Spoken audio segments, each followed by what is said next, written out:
নতুন মন্ত্রিসভার সদস্যদের ব্যবহারের জন্য অন্তত ৬০টি গাড়ি প্রস্তুত রেখেছে সরকারি যানবাহন অধিদপ্তর।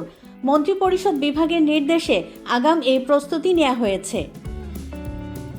ত্রয়োদশ জাতীয় সংসদ নির্বাচনের ভোট বৃহস্পতিবার। ফল প্রকাশের পর দ্রুত নতুন সরকার ও মন্ত্রিসভা গঠনের লক্ষ্যে এই লজিস্টিক ব্যবস্থা রাখা হয়েছে। যানবাহন অধিদপ্তর জানিয়েছে ৫০টির বেশি গাড়ি ইতোমধ্যে প্রস্তুত করা হয়েছে। অন্তর্বর্তী সরকারের উপদেষ্টাদের ব্যবহৃত গাড়িও ফেরত এলে সেগুলো অন্তর্ভুক্ত করা হবে। সাধারণত নির্বাচনের পর ৬০ থেকে ৭০টি গাড়ি প্রস্তুত রাখা হয়। প্রস্তুত গাড়িগুলোতে প্রয়োজনীয় মনোগ্রাম, পতাকা স্ট্যান্ড এবং চালক রাখা হয়েছে।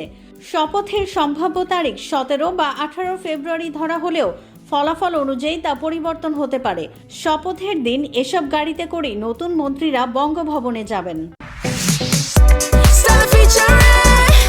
Next level, well done, side by side fridge.